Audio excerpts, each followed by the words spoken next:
Just Grow, written and illustrated by Scott Turner. Jillian was a newborn maple tree surrounded by darkness. She wasn't sure where she was.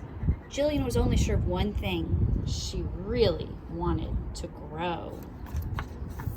Jillian's mother was a big, beautiful maple tree named Silver. She was called Silver because when the wind blew, her leaves fluttered and flashed in a shiny way. Jillian wasn't Silver's only baby. This spring, Silver had thousands of babies. She wrapped each of them in seeds filled with food. Silver attached a beautiful wing to each seed so her babies could fly away to new growing places. One day, Jillian felt a wonderful warmth nearby, and she was sure she should grow towards it. Jillian pressed her way out of the darkness of her seed and saw the warm orange ball in the sky for the first time. The orange ball gave her the most amazing feeling. Jillian stretched out 2 delicate leaves that helped her feel the warmth. She used the food in her seed to grow, but she soon ran out. Jillian learned that she could make her own food if she pulled up the water she found beneath her. She grew many roots to help her gather water and other growing supplies. Jillian had been so busy gathering supplies and growing towards the sun that she was soon surprised when a serious-sounding voice said, "Hello, sister." "Oh, well, hello," Jillian replied. "I didn't know you were there. I was just so busy growing towards the orange ball. Isn't it amazing?" "It's called the sun," said her newfound companion. He sounded very smart and sure of himself. "When we add the energy from the sun to the water and minerals from our roots, we make food that lets us grow," he added. "Sounds complicated," Jillian commented. "I just like how it feels to grow." "Hey, did you call me sister?" "Of course. Our mother is right there. Her name is Silver. Mine is Isaac." "Nice to be growing with you," she said. "I'm Jillian." "I'm here too," remarked a sad voice from the other side of Jillian. "Silver is also my mother. My name is Leah." Jillian was thrilled. "This is great," she exclaimed. "We can all grow here together near our mother." Isaac and Leah looked silently at one another, and they both looked carefully at Jillian.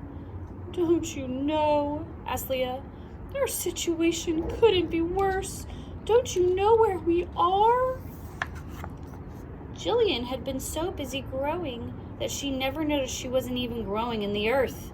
She was growing in the clogged gutter of a house.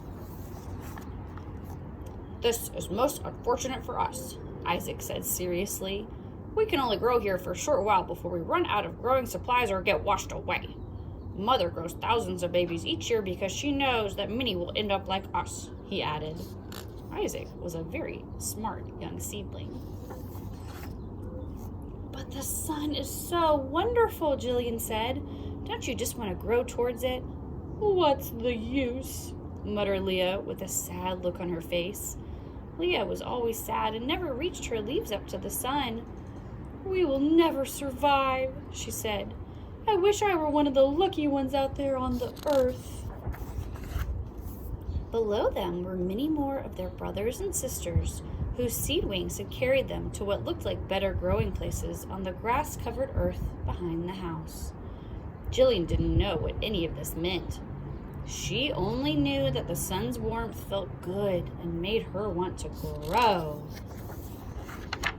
Jillian was a little worried when dark clouds moved between her and the sun. But then it started to rain. The rain landed on the roof, and then all the water flowed down to soak the wet leaves and dirt in the gutter. The water tasted so good that Jillian could only think of drinking and growing. Leah couldn't stop thinking about the seedlings below her on the earth. She imagined how much better the water must taste when it is mixed with real earth. She was so sad that she forgot to drink the water in the gutter. Isaac was busy with calculations. He figured that the leaves and dirt in the gutter could give them nutrition for only 2.6 months. There was another problem, though. The stability coefficient for leaves and debris was very low, 0.03 to be exact, compared with 1 for real Earth. This meant that even if they tried to grow tall, they would probably just tip over. Then he made the most discouraging discovery. There were no seedlings in the gutters of the other houses because those gutters were clean. He calculated an 83% probability that their own gutter would be cleaned within 2 weeks. Isaac was so busy with his calculations that he also forgot to drink the water in the gutter.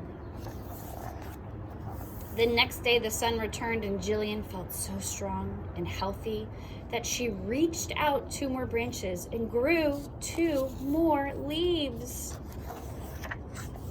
A light breeze blew, and Jillian looked at her mother's thousands of silvery leaves fluttering.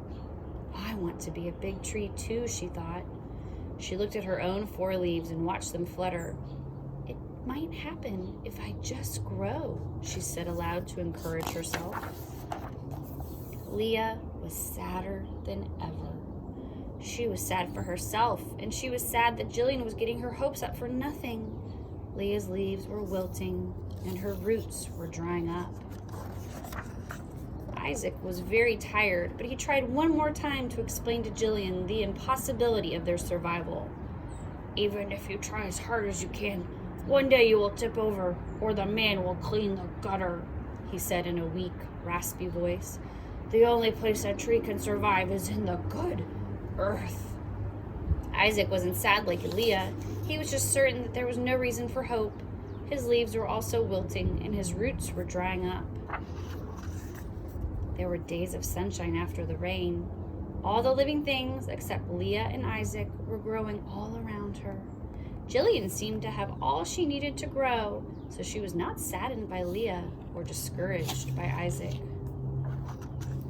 One day, there was a lot of noise and activity at the house. Small people were playing, and the man was using a loud machine to stop things from growing too tall in the yard.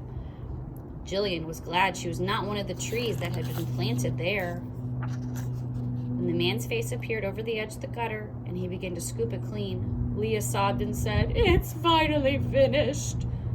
Isaac, in a faint but still very certain voice, proclaimed, "Exactly as I calculated." Jillian had only one thought.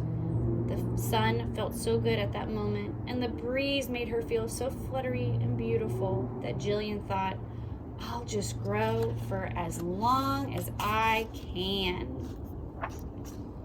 Jillian was still busy growing when the man, after stopping his work to admire how well she had grown, removed her from the gutter. He carried her carefully down the ladder and placed her in a large pot with secure earth beneath her. Jillian didn't know what any of this meant. Some years later, Jillian found herself growing in the rich earth with a large area of moist, soft mulch all around her. There was a bench near her trunk where the man liked to sit and rest after using his tools and machines. When the wind blew, Jillian fluttered thousands of beautiful, silvery leaves. One spring, Jillian had extra energy and felt very healthy. She used her energy to make flowers and pollen, and then she combined these to make babies. Jillian wrapped her babies in seeds filled with food and gave them each a beautiful wing for flying. Jillian knew her babies would not all land in safe growing places, so as she watched them twist and fly in the wind, she encouraged them by saying, "Wherever it is you land, my babies, just grow."